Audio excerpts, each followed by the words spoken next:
గారికి చాలా సపోర్ట్ గా మన మాలతో నిలబడ్డాం, అందరూ నిలబడ్డాం కనుక మరి ఇది రాష్ట్రాలకే జిల్లాలకే పరిమితి కాకుండా పల్లెల్లో కూడా తీసుకెళ్లి మరి జన సమీకరణ చేసి మరి ఎప్పుడో అరిగిపోయిన గ్రామ ఫోన్ రికార్డ్ లాగా వర్గీకరణ అంటూ మరి సోదరుడు మందాకృష్ణ మాదిగా పబ్బం గడుపుకోవడానికి వర్గీకరణ పట్టుకుని బీజేపీ ప్రభుత్వం ఏ ప్రభుత్వం అయితే అధికారంలో ఉంటే ఆ ప్రభుత్వానికి మరి తాకట్టు పెట్టి ఈ మాల మాదిగుల మధ్యన చిచ్చు పెడుతున్నాడు. మరి మనందరూ గమనించాలి.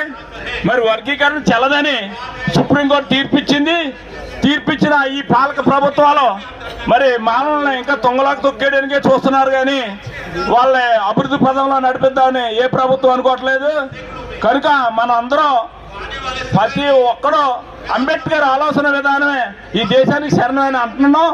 కానీ కొంతమంది ఆలోచిస్తున్నారు సిద్ధాంతాలు కానీ అంబేద్కర్ గురించి కానీ పివి రావు గారి గురించి కానీ అందరూ మరి యూత్ వస్తే ఈరోజు ఢిల్లీ దద్దరిల్లిపోయింది, రావడం లేదు.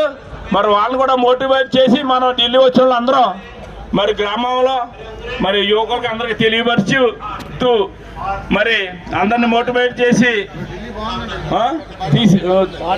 మరి ఢిల్లీ ఈరోజు రావడానికి మన జై భీమ్ నినాదంతో మారుమోగిపోయింది ఢిల్లీ.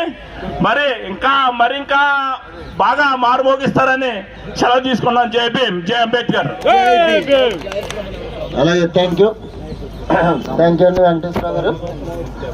అలాగే वर्गीकरण कर देगा क्या? एससी वर्गीकरण कौन करेगा?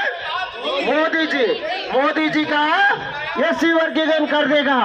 क्या बकवास बात है, क्योंकि ये सब तेलंगाना वाले सुना नहीं है, क्योंकि तेलंगाना वाले नहीं सुना, क्योंकि मोदी जी झूठ बोलने की आदत है, मोदी जी को झूठ बोलने की आदत है।